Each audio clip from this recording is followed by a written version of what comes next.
Welcome to I dream special debate.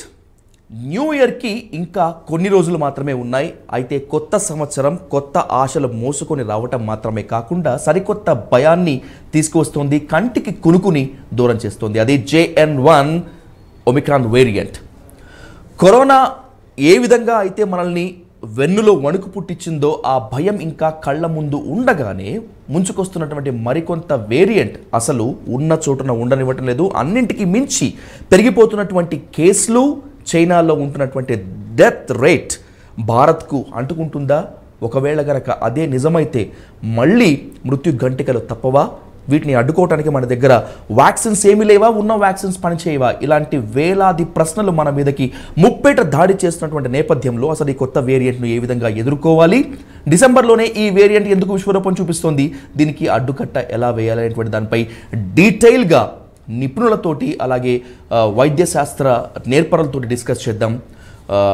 ఇప్పుడు దీనిపై పూర్తి స్థాయిలో ఇన్ఫర్మేషన్ అందించడానికి, దీనిపై ఉన్నటువంటి సరికొత్త సందేహాలను తెర మీద నుంచి తీసుకువేయడానికి మనతో పాటు లైవ్లో సిద్ధంగా ఉన్నారు డాక్టర్ వ్యాకరణం నాగేశ్వరరావు గారు, పల్మనాలజిస్ట్ అండ్ ఇమ్యునాలజిస్ట్. సార్తో మాట్లాడి ఇప్పుడు మనకున్నటువంటి సందేహాలు తీసుకునేటువంటి దాంట్లోకి మనం ఎంటర్ అవుదాం. Sir, very good evening sir. Namaste అండి sir. A warmful welcome to the I Dream special debate, Nageswara Rao గారు. సార్, 2023 వెళ్ళిపోతుంది, 2024కి చాలా పెద్ద ఎత్తున వెల్కమ్ చెప్దామని చెప్పి చాలామంది అనుకున్నటువంటి నేపథ్యంలో దాదాపు ఒక 15 డేస్ నుంచి కూడా మొత్తం అంతా కూడా ఈ న్యూ వేరియంట్ చాలా భయం పుట్టిస్తుంది. అడపాదడపా జరుగుతున్నటువంటి డెత్ రేట్స్ కూడా అనేక అనుమానాలు మన మీదకి తీసుకువచ్చేసి చాలా ఇబ్బంది పెడుతున్నాయి. అసలు ఏంటి సార్ ఈ వేరియంట్ ఏంటి? దీన్ని ఎలా మనం ఫేస్ చేయగలము? ఏం ప్రికాషన్స్ తీసుకోవాలి సార్?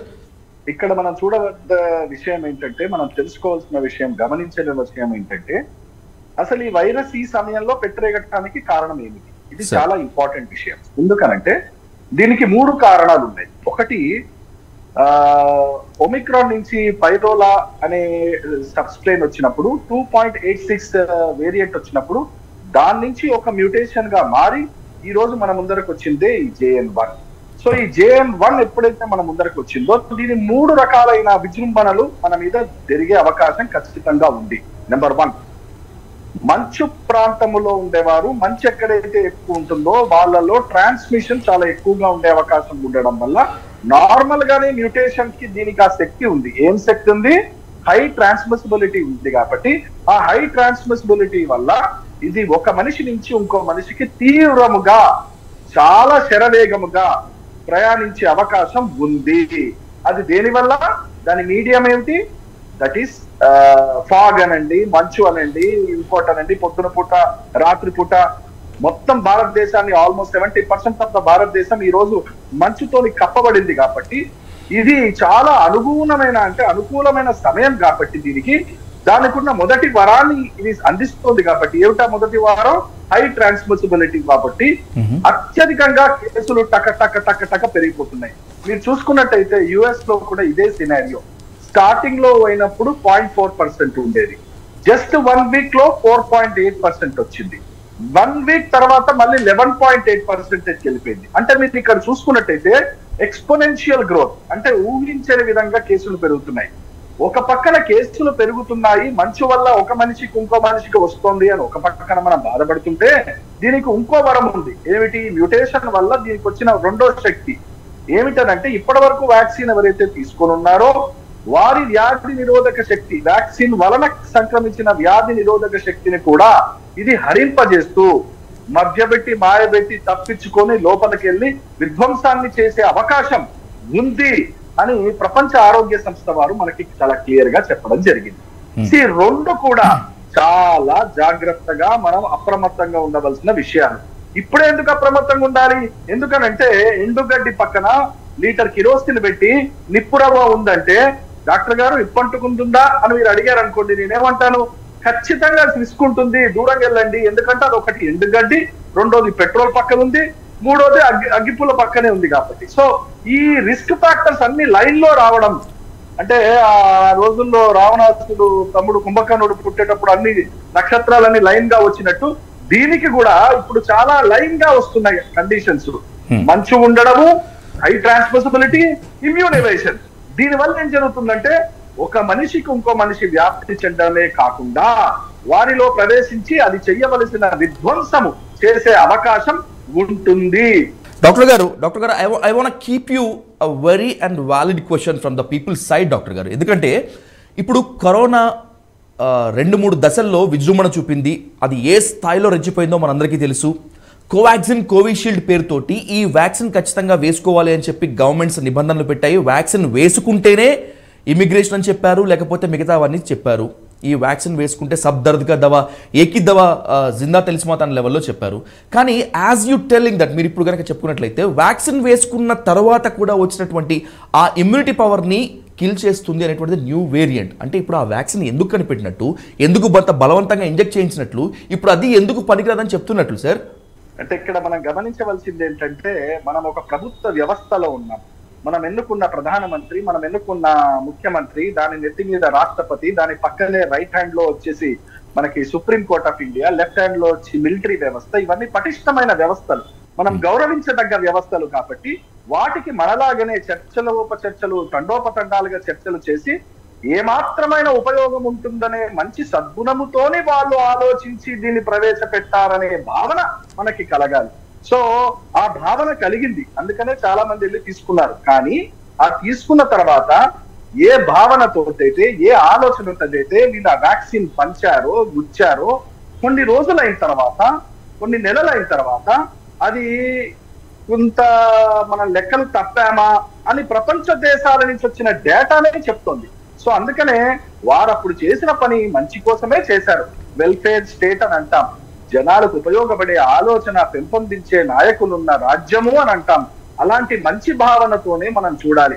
కానీ మనం ఎన్ని మాట్లాడుకున్నా, ఎన్ని కవిత్వాలు పలికినా, ఎన్ని చిలక పలుకులు పలికినా టప్ప రాలిపోతున్నారు. యువత గుండెపోట్లు వస్తూనే ఉన్నాయి, న్యూరోలాజికల్ డిజార్డర్స్ పెరుగుతూనే ఉన్నాయి. దీనికి సమాధానం చెప్పేవారు మాత్రం లేరు.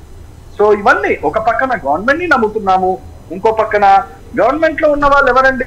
ఇప్పుడు పక్కన జగన్నాథన్ లాంటి వారు, ఆ పెద్దలు పూజ్యులు, అట్లాంటి వాళ్ళు సైంటిస్టులుగా, సీఎంలు గారు కదా.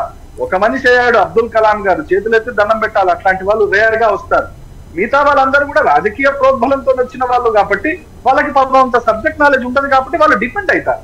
సో వాళ్ళు ఎవరి మీద అయితే డిపెండ్ అవుతారో అప్పుడు మంచిగా ఆలోచించారు కాబట్టి. కానీ వ్యాక్సిన్ తీసుకోవడం వల్ల ఇప్పుడు యథాతథ పరిస్థితుల్లో అంతగా మిమ్మల్ని ప్రొటెక్ట్ చేస్తుందా అని అంటే ఉండదు అనే భావన ఉండాలి. లేదనంటే వ్యాక్సిన్ తీసుకున్నా కదా, నాకేంటి, నేను ఇక్కడ హైదరాబాద్ లో బయలుదేరాను, ఒకటి గుచ్చుకున్నాను, ఢిల్లీలో వెళ్ళి ఇంకోటి గుచ్చుకున్నాను, లండన్ లోకి వెళ్ళి 2 గుచ్చుకున్నాను, 4 తీసుకున్న వాళ్ళు ఉన్నారు నా దగ్గరకు వచ్చి చెప్పేవాళ్ళు. ఎవరైనా ఎన్నైనా తీసుకోనండి, ఇప్పుడున్న పరిస్థితుల్లో ఇమ్యూన్ ఎవేషన్ అనేది అయితే మనం మాట్లాడుతున్నామో దానికి మీరు వ్యాక్సిన్ తీసుకున్నారా, తీసుకోలేదా, అది చాలా చక్కగా పసిగడుతుంది. అది తప్పించుకుని ఎలా వెళ్ళాలో దానికి తెలుసు. ఆ మ్యూటేషన్ అర్థమే అది.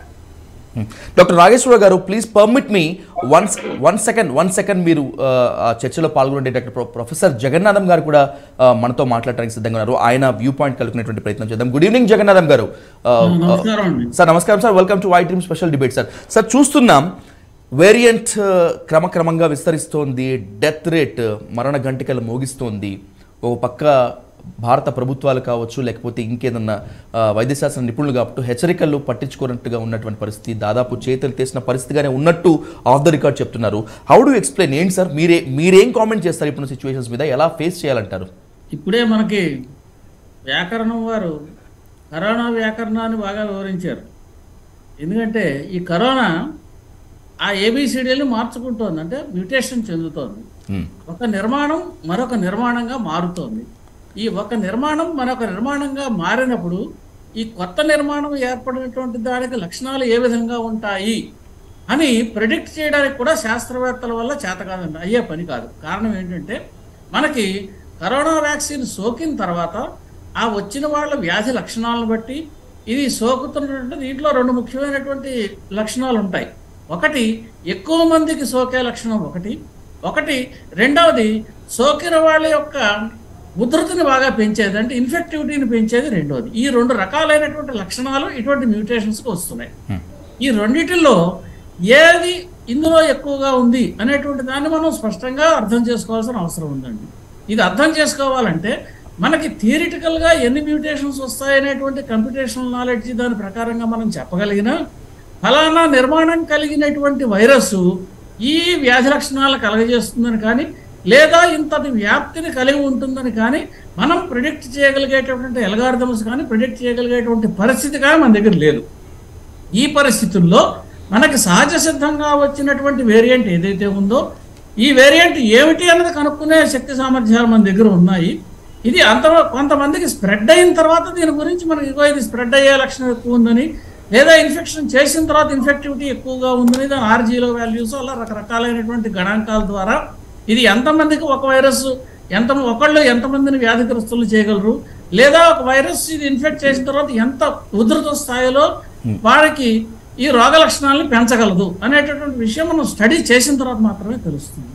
అటువంటి పరిస్థితుల్లో గ్రహించినటువంటి మ్యూటెంట్లో JN1 మ్యూటెంట్ ఒకటి. ఇంతకుముందు ఒమిక్రాన్ వచ్చినప్పుడు మనం ఏమనుకున్నాం, మనకి వ్యాధి లక్షణాలు తక్కువగా ఉన్నాయి, మైల్డ్గా ఉన్నాయి, కాబట్టి దీనివల్ల మనకి ఎక్కువ ప్రమాదం లేదనేటువంటి స్థితికి వచ్చాం. 3rd వేవ్ 4th వేవ్లు వచ్చిన తర్వాత 5th వేవ్ అలా వేవులు మారిన తర్వాత దీనివల్ల కొంత ధైర్యం వచ్చింది. దీనికి ధైర్యం రావడానికి కారణం ఏంటంటే 2 కారణాలండి. ఒకటి వ్యాక్సినేషన్ తప్పనిసరిగా కొంత పనిచేసింది. రెండవది కొంతమందికి మనం ఈ కరోనా వ్యాధిగ్రస్తులైన వాళ్ళకు కూడా లక్షణాలు లేకుండా ఉన్నటువంటి వాళ్ళు కొంతమంది ఉన్నారు.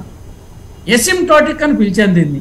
ఈ ఎసిమ్టోటిక్ లక్షణాలు ఉన్న వాళ్ళు కావచ్చు, వైరస్ ఇన్ఫెక్ట్ అయ్యి చేసినటువంటి ఇన్ఫెక్షన్ వచ్చి తగ్గిన వాళ్ళు కావచ్చు, లేదా మనం వ్యాక్సినేషన్ ఇచ్చినటువంటి వాళ్ళు కావచ్చు. వీళ్ళందరూ కలిసి వీళ్ళకి కొంత ఇమ్యూనిటీ వచ్చింది.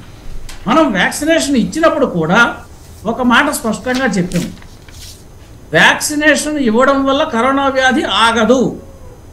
ఒకవేళ వ్యాక్సిన్ ఇచ్చిన తర్వాత కరోనా వ్యాధి యొక్క ఉధృతిని తగ్గిస్తుంది, అంటే మరణాలకు వెళ్ళే వాళ్ళని మరణాలు లేకుండా ఆపుచేస్తుంది, ఇన్ఫెక్టివిటీ ఎక్కువగా ఉండే వాళ్ళకి అంత ఇన్ఫెక్టివిటీ లేకుండా తగ్గిస్తుంది.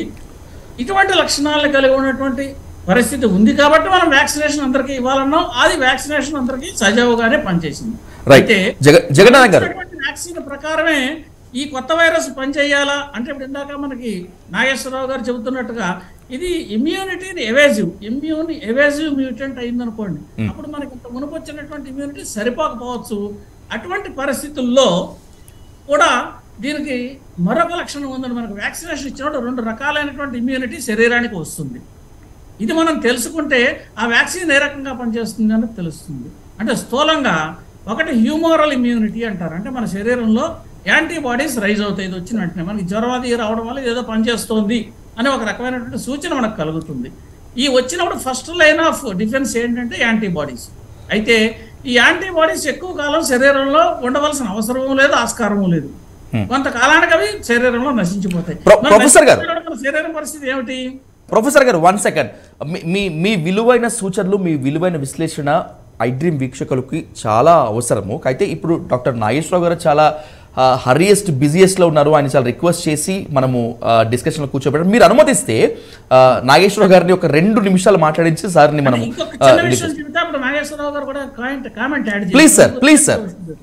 Please carry on sir. Second line of defence ఏంటంటే మనకి వ్యాక్సిన్ ఇచ్చిన తర్వాత మన శరీరంలో ఉండేటటువంటి కణాలు ఉంటాయండి, ఇమ్యూనిటీని సర్వేలెన్స్ చేసేటటువంటి కణాలు, వీటిని B సెల్స్, T సెల్స్ ఇలా రకరకాల పేర్లతో వాటిని పిలుస్తాం. ఆ పేర్లని మనకు అనవసరం ప్రస్తుతం. ఈ సెల్స్ ఏం చేస్తాయంటే ఫలానా వైరస్ మన శరీరాన్ని అటాక్ చేసిందని కానీ లేదా ఒక శరీరానికి ఫారిన్ బాడీ అంటే వ్యాక్సిన్ మన శరీరంలోకి ప్రవేశించి దానికి రక్షణ కలిగించింది అనేటువంటి జ్ఞాపికను కలిగి ఉన్నటువంటి కణాలు కొన్ని ఉంటాయి. ఈ జ్ఞాపిక ఉన్న కణాలు లాంగ్ రన్లో శరీరానికి రక్షణ కలిగిస్తాయి. అంటే మొట్టమొదటి హ్యూమోరల్ రెస్పాన్సు, రెండవ డిఫెన్స్ సెల్ మీడియేటెడ్ రెస్పాన్సు. ఇలా 2 అంచెలుగా అంటే స్థూలంగా చెబుతున్నాం, మిగతా కూడా ఉండొచ్చు, మైక్రో లెవెల్లోకి మనం వెళ్ళటం లేదు. ఆ రకమైనటువంటి ఇమ్యూనిటీ శరీరానికి వస్తుంది. ఇది వచ్చినప్పటికీ కూడా కొత్త మ్యూటెంట్ వచ్చినప్పుడు దాని లక్షణాలని దాని ప్రభావాలని చూపిస్తుంది. మనకు పూర్వం తీసుకున్నటువంటి వ్యాక్సిన్ కొంత ఇంటెన్సిటీని తగ్గిస్తుంది తప్పితే పూర్తి రక్షణ అంటే ఏ వ్యాక్సిన్ కూడా 100% అని ఎవరు వ్యాక్సిన్ ఇవ్వలేదు. ఇది మనం దృష్టిలో పెట్టుకోవాల్సిన ముఖ్యమైనటువంటి అంశం అండి. రైట్, థ్యాంక్ యూ ప్రొఫెసర్ గారు.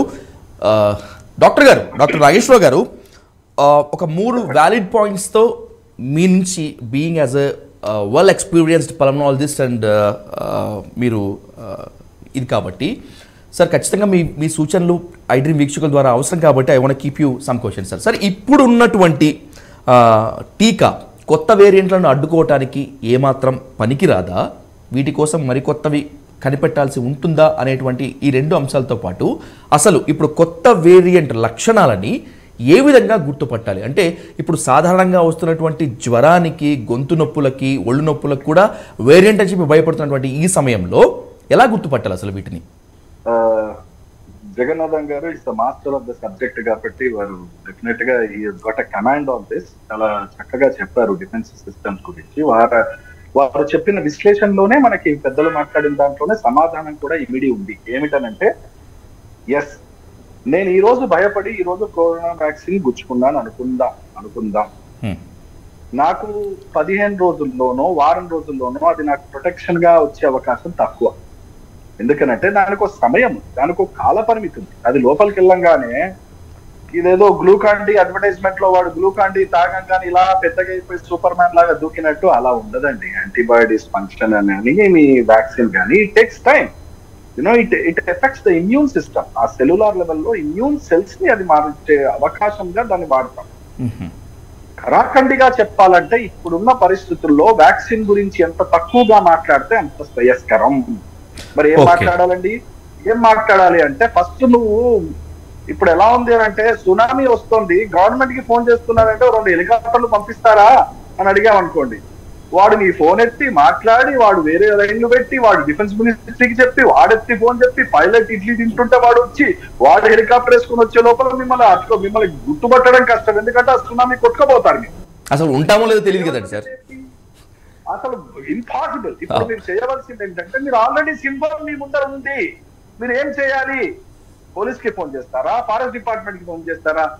పరుగు మీరు ఎక్కడికి వెళ్ళాలో, ఎక్కడికి ఎక్కుతారో, ఏ చెట్టుకు ఎక్కుతారో, ఏ పుట్టను దాక్కుంటారో first you protect yourself అని అంటాం కదా.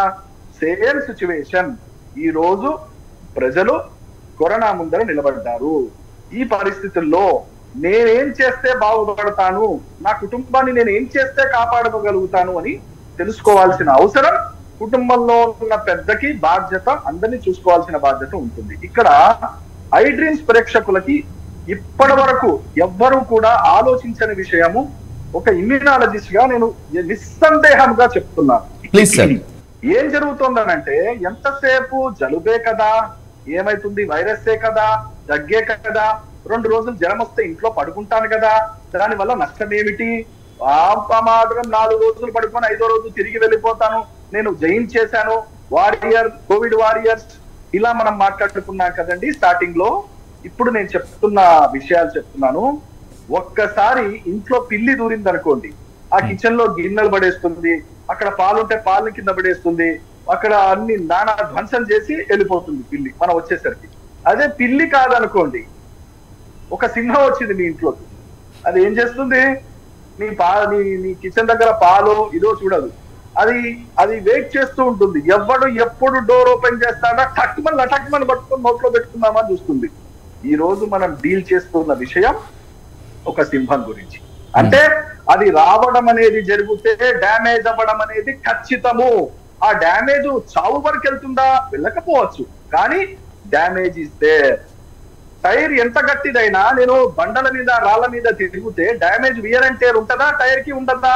ఉంటది. వాడు ఎన్ని అడ్వర్టైజ్మెంట్ చెప్పినా ఆ టైర్ కి వియర్ అండ్ టేర్ ఉంటది. అట్లాగే ఎంత మనం చెప్పినా కూడా నాకేం లేదండి, నేను బయటపడ్డానండి అని అంటారు. కాదండి, ఒక్కసారి వైరస్ సోకితే మీ శరీరములో ఉన్న అవయవాలని, వ్యాధి నిరోధక శక్తిని, కీలకమైన మెటబాలిక్ డిజార్డర్స్ ని తెచ్చిపోతుంది. అది చాలా మంది ఏమనుకుంటారంటే, కరోనా వైరస్ వల్ల దెబ్బ పడుతుందా, వైరస్ వల్ల దెబ్బ పడదా అని, కరోనా వ్యాక్సిన్ వల్ల దెబ్బ పడుతుందా లేదా అని మనం మాట్లాడుకున్నాం. వైరస్ వ్యాక్సిన్ వరకు కాదు, ఈ వైరస్ ఇంజనీర్, ఈ వైరస్ డ్యామేజ్ చేయడానికి వస్తుంది. ఈ వైరస్ రావడమే మీ కాలేయమో, మీ మూత్రపిండాలో, మీ మెదడో డ్యామేజ్ చేయడానికి వస్తుంది. సో అది మీరు ఇంటి నుంచి, బంగ్లా నుంచి పతంగి వదిలిపెట్టారనుకోండి, మీరు ఎటెల్లాలో మీరు ఎట్లాగైతే గైడ్ చేస్తారో దాన్ని, అట్లాగే ఈ వైరస్ కూడా అలాగే తయారు చేయబడ్డదనే విషయం మర్చిపోవద్దు. అది రావడం అనేది జరిగితే డ్యామేజ్ తథ్యం. ఆ డ్యామేజ్ వలనే, ఇమ్యూన్ చేంజెస్ వలనే మెటబాలిక్ డిజార్డర్స్ వస్తున్నాయి, సెరిబ్రల్ బ్లీడ్స్ అవుతున్నాయి, కార్డియాక్ ప్రాబ్లమ్స్ వస్తున్నాయి. వైరస్ వ్యాక్సిన్ గురించి తర్వాత మాట్లాడదాం. అసలు వైరస్ డేంజరస్ అంటున్నా నేను, అది రావద్దంటున్నా నేను. ఇంట్లో సింహం వచ్చినట్టే. అది ఎవరిని తలలో పెట్టుకొని పోతుందో, ఎవరిని కటక్ కటక్ సపరించుకుంటూ పోతుందో తెలియదు. ఓకే, చాలా మందికి తెలియదండి. డాక్టర్ నాగేశ్వర గారు, ఎస్ నాగేశ్వర గారు, మీరు చెప్పింది వాస్తవమే. అది పిల్లి కాదు, సింహమే, ఒప్పుకుంటాను. కానీ సింహాన్ని రాకుండా ఎలా ఆపాలి అసలు? ఒకవేళ వస్తే ఏ విధంగా ప్రొటెక్ట్ చేసుకోవాలి? 4-5 విషయాలు. అంటే నేను ఒక 4-5 days నుంచి కొంతమంది పేషెంట్స్ ని ట్రీట్ చేసిన తర్వాత ప్రత్యేకముగా వాళ్ళకి నేను ఫోన్లు చేసి, అయ్యా నాకు మీ కంప్లైంట్స్ నాకు వివరంగా చెప్పండి అని రాత్రి 11 అయినా 12 అయినా బుక్కును నోట్స్ రాసుకుంటూ నేను అర్థం చేసుకున్నానండి. దీన్ని ఏంటనంటే, నెంబర్ 1 గొంతులో గరగర ఉండడం. నెంబర్ 2 ఫస్ట్ చాలా మందికి వచ్చేదే సోర్ థ్రోట్. చాలా మందికి సోర్ థ్రోట్ గా మొదలవుతుంది ఫస్ట్ డే నాడు. సెకండ్ డే నాడు ఏం జరుగుతుంది? తుమ్ములుగా, ముక్కు కారడంగా, తలంత దిమ్ముగా. థర్డ్ డే ఏమైతుంది? పొడి దగ్గు. ఫోర్త్ డే దగ్గు తెమడ. ఫిఫ్త్ డే వరకు పోయిన తర్వాత అప్పుడు ఆయాసం గాని, కొద్ది ఒళ్ళంత నొప్పులు గాని, విపరీతమైన జ్వరం గాని, వాడికి థర్డ్ డే నుంచి ఫోర్త్ డేనే వస్తున్నాయి ఇవన్నీ. సో మనం గమనించవలసింది ముఖ్యం. నాకు ఒకవేళ గనక జలుబు ఉంది, నాకు ఒకవేళ తలకాయ నొప్పి ఉంది, నాకు గొంతు కొద్దిగా కచకచ కిచకిచ ఉంటుంది, నాకు ఇబ్బంది అవుతోంది, మింగటానికి కష్టంగా ఉంది అన్నప్పుడే ఇది ఫస్ట్ సింటమ్స్. ఎవరైతే ఈ ఫస్ట్ సింటమ్స్ ని గమనించి ట్రీట్మెంట్ మొదలు పెడతారో చక్కగా అద్భుతంగా బయటపడతారు. సింహం ఉంది అని కిటికీలోంచి చూసిన తర్వాత గడియలు చక్కగా పెట్టుకొని ఎవడైతే ఇంట్లో ఉంటాడో ఆ సింహం వీడి తలకై నవలకుండా పోతుంది. సో జాగ్రత్త పడాల్సిన అవసరం ఉంటుంది. సో ఇది మనం గమనించాలి. సో సిమ్టమ్స్ కనపడంగానే వెంటనే ఆర్టీపీసీఆర్ టెస్ట్ చేసుకో, డాక్టర్ దగ్గరికి వెళ్ళు అని ఎవరైనా చెప్పాలి. ఆ ఇంట్లో వాళ్ళకి సహకరించాలి. అయ్యా నువ్వు వెళ్ళు నాన్న, నువ్వు చేసుకో నాన్న, బాబాయ్ నువ్వు ఉండొద్దు, నువ్వు టెస్ట్ చేయించు అని చెప్పాలి. కానీ ఇప్పుడు దురదృష్టం ఏంటంటే, టెస్ట్ ఏదైతే ఏందండి, ఆ వేరియంట్ అయితే ఈ వేరియంట్ అయితే ఏందండి, 2 రోజులు ఇంట్లో పడుకుంటావు అంతే కదండి అని. నేను మళ్ళీ చెప్తున్నాను, వైరస్ డేంజరస్. వైరస్ వల్లనే అవయవాలు దెబ్బతినే అవకాశం ఉంటుంది. దానికి అవకాశం ఇయ్యకండి. ఫస్ట్ డే అరికట్టండి. ఫస్ట్ సెకండ్ డే ఎవరైతే అరికడతారో చక్కగా 100% కోలుకునే అవకాశం ఉంటుంది.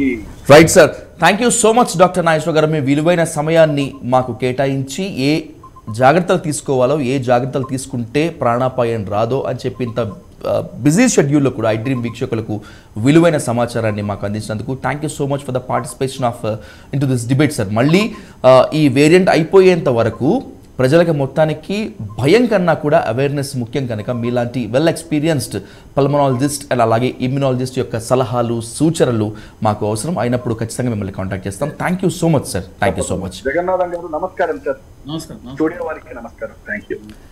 Thank you so much sir.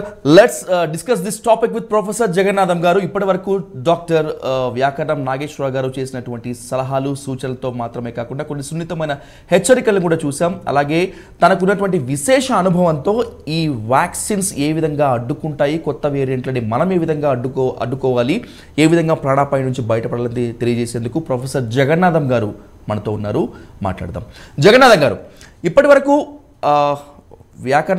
Doctor వ్యాకరణం నాగేశ్వర గారు ఏం చెప్పారో మనం చాలా జాగ్రత్తగా విన్నాం. మీరు కూడా చాలా కీన్గా అబ్జర్వ్ చేశారు.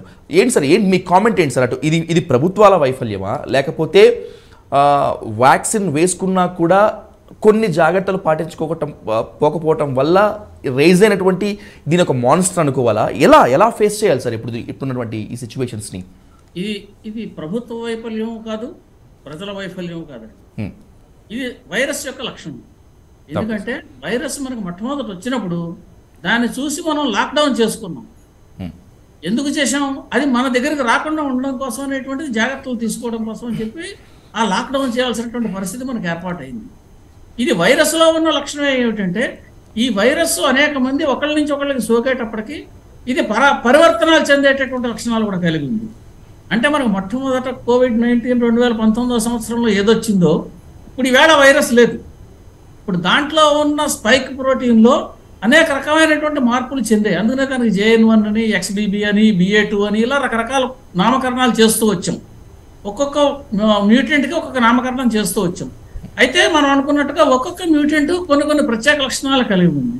ఇప్పుడు ముఖ్యంగా JN1 వచ్చేటప్పటికి వచ్చే పరిస్థితి ఏంటి అంటే, ఇది తప్పనిసరిగా కొన్ని మరణాలను కూడా కలగజేసింది. ఇది చాలా ముఖ్యమైనటువంటి విషయం అండి.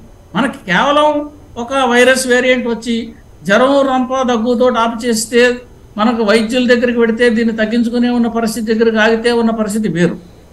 మనం వైద్యుల దగ్గరికి వెళ్ళిన తర్వాత కూడా దీని తీవ్రత ఎక్కువగా ఉండి మరణాలకు తీసుకెడుతోంది అంటే మనం తీసుకోవాల్సిన జాగ్రత్తలు కూడా ఎక్కువగా అవసరము అని.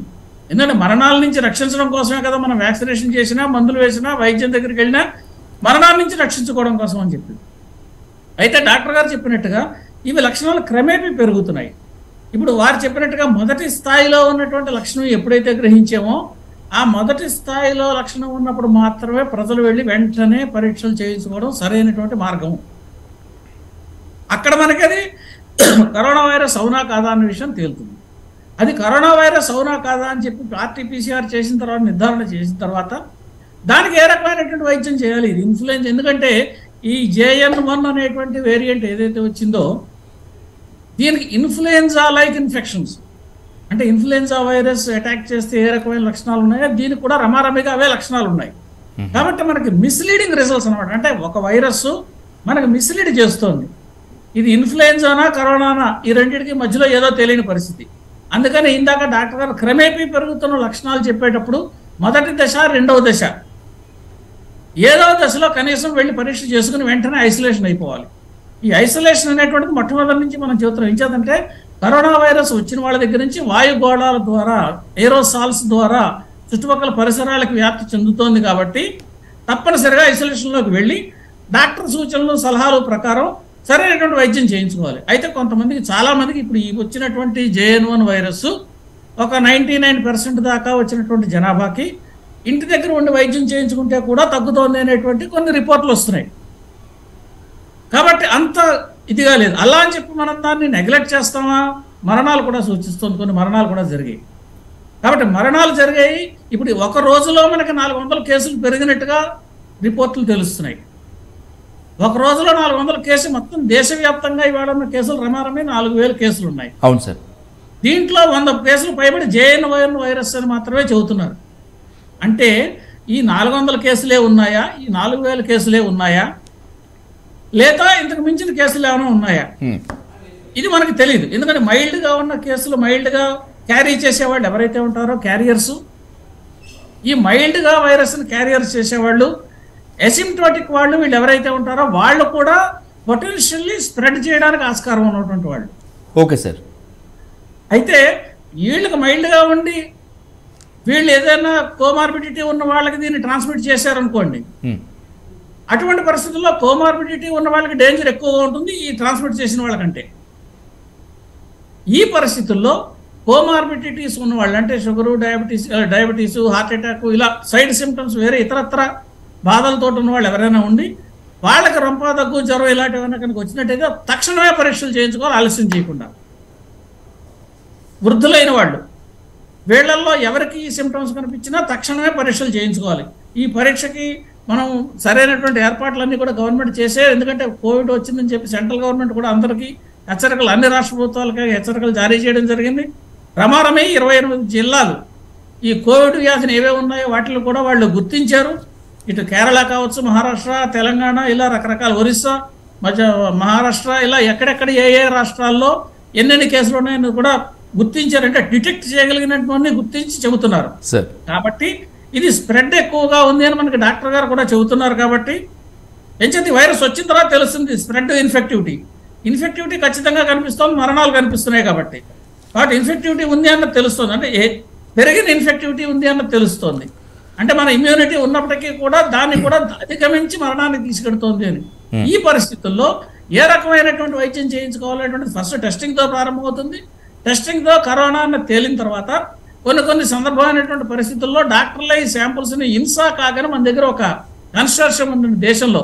ఓ 10-15 ల్యాబొరేటరీస్లో కంప్లీట్ జీనోమ్ సీక్వెన్సింగ్ చేసే ల్యాబొరేటరీస్ ఉన్నాయి దేశంలో వివిధ ప్రాంతాల్లో.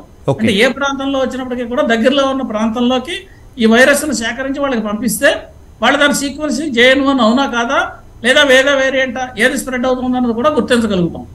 కాబట్టి అన్ని రకాల పరీక్షలు చేసేటువంటి శక్తి సామర్థ్యాలు ప్రస్తుతం మన దగ్గర ఉన్నాయి. కాబట్టి ఇంతకుముందు లోగడ వైద్యులకు కూడా ఉన్నటువంటి అనుభవము, అది ఆక్సిజన్ సిలిండర్లు పెట్టుకోవాలా, ఇంటెన్సివ్ కేర్ యూనిట్లు అవసరం అవుతాయా, మామూలు వైద్యంతో సరిపోతుందా, ఏమిటి అనేటువంటిది రోగి పరిస్థితిని బట్టి నిర్ధారణ చేస్తారు.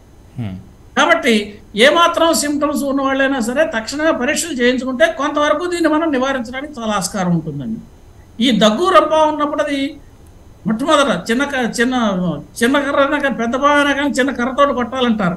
ఆ కర్రతో కొట్టి ముందర పాముని మనం సమాప్తం చేయాలి. కాబట్టి వెంటనే పరీక్షలు చేయించుకుని డాక్టర్ సూచనలు సలహాల మేరకు ఏం చేస్తే బాగుంటుందో, డాక్టర్ దగ్గరికి వెళ్లకుండా కూడా ఐసోలేషన్లోకి వెళ్ళినా కూడా మంచిదే, తర్వాత డాక్టర్ దగ్గరికి వెళ్ళి పరీక్షలు చేయించుకోవచ్చు. ఎందుకంటే స్ప్రెడ్ నిరోధించడం అనేటువంటి చాలా ఇంపార్టెంట్ ఇందులో. కాబట్టి ఈ రకమైనటువంటి జాగ్రత్తలు తీసుకోవడం ద్వారా దీన్ని వ్యాప్తిని కొంతవరకు అరికట్టగలుగుతాం.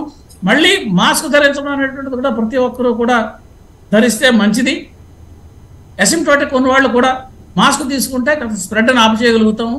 కాబట్టి ఇంతకు మునుపు మనం ఏవైతే కరోనాకి కావాల్సినటువంటి జాగ్రత్తలు తీసుకోవాలని చెప్పామో వాటిలన్నింటినీ తీసుకుంటూ మరొక ముఖ్యమైనటువంటి విషయం ఏంటంటే ఇప్పుడు ఈ వారం రోజుల్లోనూ మనకి పండగలు చాలా వస్తున్నాయి. కాబట్టి అనేకమైనటువంటి మనుషులు గుమిగూడే ప్రమాదం ఎక్కువగా ఉంది, గుమిగూడే అవకాశం ఎక్కువగా ఉంది. ఇటువంటి గుమిగూడే అవకాశం ఉన్నప్పుడు ప్రమాదం పెరిగే అవకాశం కూడా చాలా ఉంది. కాబట్టి వాటి విషయంలో జాగ్రత్త వహించాలనేటువంటిది సూచన అండి. ప్రొఫెసర్ గారు, ఎప్పుడైతే ఈ సిమ్టమ్స్ ఉన్నాయి, వచ్చేందుకు ఆస్కారం ఉంటుంది అనేటువంటి భయం మొదలైనప్పుడు, లేదంటే ఆ లక్షణాలు కనిపించినప్పుడు మీరు చెప్పినట్లుగానే సెల్ఫ్ హైబర్నేషన్ జోన్తోకి వెళ్ళటంతో పాటు అలాగే సెల్ఫ్ క్వారంటైన్ మోడ్లోకి వెళ్ళిపోయినటువంటి తర్వాత ఎలాంటి కొన్ని చిన్నపాటి జాగ్రత్తలు తీసుకోవాలంటే వేడి నీళ్లు తాగటము, ఇలాంటి జాగ్రత్తలు ఏం తీసుకుంటే బెటర్ ఉంటుంది ప్రొఫెసర్ గారు? అవి మామూలుగా మంచినీళ్ళు ఎప్పుడు తప్పనిసరిగా మనం తీసుకునే నీళ్లు శుద్ధమైనటువంటి నీరే ఉండాలి. వేడి నీళ్ళ వల్ల ఏమవుతుందంటే బ్యాక్టీరియల్ ఇన్ఫెక్షన్స్ ఏమైనా ఉంటే అవి కూడా లేకుండా ఉంటాయి. కాబట్టి వేడి నీళ్లు చల్లార్చి తీసుకోమని చెప్పేటువంటి సూచన. వైరస్లు ఉన్నా ఇన్యాక్టివేట్ అవుతాయి, బ్యాక్టీరియా ఉన్నా ఇన్యాక్టివేట్ అవుతాయి వాటర్లో. కాబట్టి తప్పనిసరిగా వేడి నీళ్ళు మంచిదే. మీద ఉన్నట్టుగా ఇతరత్ర ఏమిటి అనేటువంటిది ఇమ్యూనిటీ పెంచేటటువంటి ఏమైనా ఉంటే అవి కూడా తీసుకోవచ్చు. ఇమ్యూనిటీ ఆహారం ద్వారా మాత్రమే తీసుకుంటాము, వీఆర్ వాట్ వి ఈట్. కాబట్టి ఇమ్యూనిటీ పెంచేటటువంటి ఏవేవైతే ఆహార పదార్థాలు ఉంటాయి వాటిని కూడా సేకరించవచ్చు. అయితే ఐసోలేషన్లో ఉండడం వల్ల అడ్వాంటేజ్ ఏంటంటే వీళ్ళు ఐసోలేషన్ అయ్యారు కాబట్టి వ్యాధి లక్షణాలు పెరుగుతున్నాయని కనుక తెలిస్తే అప్పుడు పరీక్ష చేయించుకోవచ్చు. అంటే వెంటనే పరీక్ష చేయించుకోవడానికి కొంచెం ఆసక్తి లేకపోయినా, ఆసక్తి అశక్తత ఈ రెండింటిలో ఏవి లేకపోయినా 2-3 రోజులు ఆగితే లక్షణాలు పెరుగుతాయి. కాబట్టి అవసరాన్ని బట్టి అప్పుడైనా కానీ తప్పనిసరిగా పరీక్ష చేయించుకోవాలి. ఐసోలేషన్లోకి వెళ్ళడం అంటే ప్రారంభంలోనే చేస్తే స్ప్రెడ్ నిరోధించగలుగుతాం. అందుకని ఐసోలేషన్ సూచిస్తుంది.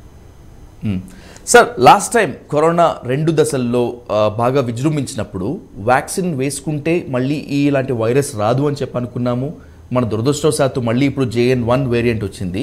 కనీసం ఇప్పుడైనా కూడా ఈ వైరస్ ఆగిపోతుంది అనుకోవటం మంచిదే అంటారా, లేకపోతే అత్యాశ అంటారా? ఈ వైరస్ గురించి మనం చాలాసార్లు మాట్లాడుకున్నప్పుడు ఏ విషయం చెప్పామంటారంటే ఇప్పుడు ఎండమిక్ స్టేట్కి వచ్చింది. Okay sir. ప్రస్తుతం ఎండమిక్ స్టేట్ అంటే ఏంటంటే అంత ముందు ఉండేటువంటి ఉధృతంగా ఉండేటువంటి ఇన్ఫెక్షన్స్ పెంచేటువంటిది, ఇన్ఫెక్షన్ రేటు పెంచేటటువంటి లక్షణాల నుంచి మనం తీసుకున్న చర్యల ద్వారా కావచ్చు, దాని అంతర్గత దానికి వచ్చినటువంటి మార్పుల ద్వారా కావచ్చు, అది కొంత డార్మిటరీ స్టేట్కి వచ్చింది. అంటే ఏమీ చేయని పరిస్థితిలోకి వచ్చింది. అంటే మనిషిలో ఉన్న అది మిమ్మల్ని ఏం చేయకుండా అలా ఉంటుంది. ఇంతకుముందు పాండమిక్ స్టేట్, ఇప్పుడు పాండమిక్ నుంచి ఎండమిక్ వచ్చామా సార్? ఎండమిక్ వచ్చింది. కాబట్టి ఎండమిక్ వచ్చింది కాబట్టి ఇది ఏమవుతుందంటే ఎవరో కొంతమందిలో ఈ వైరస్ ఉందనుకోండి, ఒకళ్ళిద్దరిలో ఎప్పుడూ ఉంటుంది. ఇది పూర్తిగా పోయేటటువంటి వైరస్ కాదు, మన మధ్యన ఎప్పుడూ ఉంటుంది ఈ వైరస్. దీన్ని ఎప్పుడు మనం మర్చిపోకూడదు. అయితే ఈ మన మధ్యన ఉండేటటువంటి వైరస్ ఈ ఎండమిక్ మళ్ళీ పాండమిక్లోకి తీసుకెడుతుందా అన్న ప్రశ్న చూస్తే తప్పనిసరిగా ఈ ఉన్నటువంటి మనం తీసుకున్నటువంటి చర్యలు కావచ్చు, మన భారతదేశంలో మనం చేసినటువంటి వ్యాక్సినేషన్లు కావచ్చు, ఈ రకమైనటువంటి మన వైద్యులు చేసినటువంటి వైద్యం అందించింది కావచ్చు, ఈ హెర్డ్ ఇమ్యూనిటీ కావచ్చు, రకరకాల మనం ఏవైతే మాట్లాడుకున్నామో ఈ రకమైన ఇంకొక విషయం ఇక్కడ నేను యాడ్ చేయాల్సిన పాయింట్ ఏంటంటే మనకి పాండమిక్ వచ్చినటువంటి రోజుల్లో కూడా ఇతర దేశాల వాళ్ళతో పోలిస్తే భారతదేశంలో ఉన్న వాళ్ళ యొక్క ఇమ్యూనిటీ కొంచెం ఎక్కువగానే ఉన్నట్టుగా మనం కొన్ని రకాలైనటువంటి స్టాటిస్టిక్స్ ద్వారా అర్థం చేసుకున్నాం. Okay sir. మిగతా వాళ్ళతో పోలిస్తే అందుకనే మనకి చాలా మటుకి ఇప్పుడు మనకి ప్రిడిక్షన్స్ ఏంటంటే ఇండియాలో కనుక కోవిడ్ వస్తే ఎన్ని లక్షల మంది మరణిస్తారు అనేటువంటి థీరీస్, అవి ఎస్టిమేట్స్ కూడా చెప్పారు. ఆ ఎస్టిమేట్స్ అన్నీ కూడా రాంగ్ అని ప్రూవ్ అయ్యాయి మన దేశం విషయానికి వచ్చేటప్పటికి. దానికి కారణం మనం తీసుకున్నటువంటి చర్యలు, మన వైద్యులు, మన శాస్త్రవేత్తలు ఎలా వ్యాక్సిన్లు మన దేశంలోనే తయారు చేయడము, మన దేశంలో తయారు చేసినటువంటి వ్యాక్సిన్ ప్రజలందరికీ కూడా సరైనటువంటి రీతిలో పంపిణీ చేయడము. అయితే మీరు ఇందాక అడిగిన ప్రశ్నలకు వ్యాక్సిన్ ఇస్తే కరోనా ఆగిపోతుంది, వ్యాక్సిన్ ఇస్తే కరోనా ఆగిపోతుంది అని మనం ఎప్పుడూ చెప్పలేదు. ఎందుకంటే ప్రతి వ్యాక్సిన్కి కూడా కొంత ఎఫిషియన్సీ ఉంటుందండి. దాన్నే మనం 60% అని 90% అని వ్యాక్సిన్లు బట్టి మనం అప్పట్లో మాట్లాడుకున్నాం. ఎంఆర్ఎన్ఏ వ్యాక్సిన్ 99% ఉంది, మన దేశంలో తయారు చేసిన దానికి 70% ఉంది, లేదా పలానా వ్యాక్సిన్ 68% ఉంది. ఈ పర్సంటేజ్లు మాట్లాడుకున్నది అర్థం ఏంటంటే అంతమందిని రక్షిస్తుంది, అయితే ఈ రక్షణ అంత శాతం ఆపుతుంది. అటువంటి రక్షణ వల్ల ప్రయోజనం ఏమిటి? వేరే కనుక వైరస్ వెంటనే అటాక్ చేసినట్టు మ్యూటెంట్ కావచ్చు, ఒరిజినల్ కావచ్చు, ఏది అటాక్ చేసినా మన శరీరంలో కొంత రక్షణ ఉంటుంది. ఈ వ్యాక్సిన్ తీసుకోవడం వల్ల ఆ ఒరిజినల్గా వ్యాక్సిన్ లేకుండా ఉన్న వాళ్ళకి తీసుకోవడం వల్ల ఉండేటువంటి ఉధృతి తగ్గుతుంది. మనకి గణాంకాలు ఏం చెబుతున్నాయంటేనండి, మన దేశంలోనూ ప్రపంచవ్యాప్తంగా మనం ఇచ్చినటువంటి వ్యాక్సిన్ల వల్ల ప్రమాదమీగా 35 లక్షల మంది యొక్క జీవితాలను రక్షించబడ్డాయి అనేటటువంటి ఎస్టిమేషన్ కూడా చేశారు. అంటే వ్యాక్సినేషన్ వల్ల మనకు కొంత ప్రయోజనం కలిగింది, దాంట్లో అనుమానం లేదు. అయితే అది ఫుల్ ప్రూఫ్ కాదు, వ్యాక్సినేషన్ చేయించుకున్న వాళ్ళకి కూడా రావచ్చు. కాబట్టి ఈ పరిస్థితుల్లో డాక్టర్లను సంప్రదించడం, కోమార్బిడిటీస్ వాళ్ళు ఉన్నవాళ్ళు తప్పనిసరిగా వెంటనే సంప్రదించడం చేయడం వల్ల వాళ్ళు ఏ రకమైనటువంటి చర్యలు తీసుకుంటే వాళ్ళకి సరైనటువంటి ఆరోగ్యం సమకూరుతుందో, మళ్ళీ తిరిగి మామూలుగా ఏ అనారోగ్యం లేకుండా ఉంటారో అది డాక్టర్లు సూచిస్తారు. అయితే ఇంకొక ముఖ్యమైన విషయం మనం మర్చిపోకూడదు. ఇందాక డాక్టర్ గారు 2-3 సార్లు పదే చెప్పారు. ఏమిటది? కరోనా వైరస్ రాకుండానే చూసుకోవాలి. ఎందుకంటే ఇది ప్రోలాంగ్డ్ వైరస్, అంటే వైరస్ దీర్ఘకాలికంగా వచ్చి తగ్గిపోయిన తర్వాత కూడా ఆఫ్టర్ ఎఫెక్ట్స్ ఉన్న వాళ్ళు కూడా చాలా మందిని చూసాం. ఏది పూర్తిగా తగ్గిపోయిన తర్వాత హార్ట్ అటాక్లు వచ్చిన వాళ్ళు, పూర్తిగా తగ్గిపోయిన తర్వాత ఇతరత్వ బాధలు వచ్చిన వాళ్ళు ఇవి చూసాం. కాబట్టి సాధ్యమైనంత వరకు అది అటాక్ కాకుండా చేయడానికి మనం ప్రయత్నం చేయాలి. మన చేతుల్లో అది లేదు, కానీ మన ప్రయత్నం మనం మానకూడదు. తప్పకుండా ప్రొఫెసర్ గారు, ఇంత విలువైన సూచనలు సలహాలు మీరు ఇచ్చారు. వ్యాక్సిన్ తీసుకుంటే ఏ విధంగా ఉంటుంది, అలా వ్యాక్సిన్ తీసుకోకపోతే ఏ విధంగా ఉంటుంది, వ్యాక్సిన్ తీసుకున్నా కూడా ఎలాంటి జాగ్రత్తలు పాటించాలి అనేటువంటిది ఇంత విలువైన సూచనలు ఇచ్చినందుకు మీకు ప్రత్యేక ధన్యవాదాలు తెలియజేస్తున్నాం. అలాగే ఈ చర్చలో పాల్గొనే ఐడ్రీమ్ వీక్షకులకు ద వాల్యుబుల్ అడ్వైస్ ఇచ్చినందుకు కూడా మరొకసారి మీకు ధన్యవాదాలు తెలియజేస్తాం. Thanks for participation in the debate sir. Thank you so much professor గారు. Thank you so much. So ఇది కొత్తగా విజృంభిస్తున్నటువంటి వేరియంట్ పైన ఇప్పటివరకు ఉన్నటువంటి డిబేట్. ఐ డ్రీమ్ ఖచ్చితంగా ప్రజలకు అవగాహన కలిగించాలి, ప్రజల్లో ఉన్నటువంటి అపోహలను తీసివేయాలి. ఎందుకంటే ఏదైనా ఒక ఉత్పాతం ముందుకొస్తున్నప్పుడు మిగతా వాళ్ళందరూ కూడా ఆ భయోత్పాతాన్ని ఇంకా పెంచే విధంగానే తమ వంతు ప్రయత్నం చేస్తున్నారు. ఆ పాండమిక్ స్టేట్లో అటు మీడియా కానీ ఇటు మిగతా వాళ్ళందరూ కానీ ఏ విధంగా బిహేవ్ చేశారనేటువంటిది మనకు అంతా తెలిసిందే. ఈ సిచ్యువేషన్స్లో వాట్ ఈస్ ఫ్యాక్ట్, ఏది నిజం ఏది అబద్ధం, ఏది పాటిస్తే ఈ మృత్యుఘంటికలు మోగకుండా ఉంటాయి, దేనికి దూరంగా ఉంటే ప్రాణాలు అంతా కూడా సేఫ్లో ఉంటాయి అనుకునేందుకే ఐడ్రీమ్ ఈ స్పెషల్ డిబేట్ నిర్వహించింది. ఈ కరోనా వేరియంట్ అలాగే ఈ పాండమిక్ ఇప్పుడు ఎండమిక్ స్టేట్లో ఉన్నాం కాబట్టి సరిపోయింది. కానీ మళ్ళీ ఏమాత్రం అజాగ్రత్త పాటించినా కూడా మళ్ళీ పాండమిక్లోకి వెళ్ళేటువంటి డేంజర్ జోన్లో మనం ఉన్నామనేటువంటి విషయం ఎట్టి పరిస్థితుల్లో ప్రతి ఒక్కరు గుర్తు పెట్టుకోవాలని చెప్పి మనం చేస్తూ thank you so much and thanks for watching and please stay tuned to iDream News.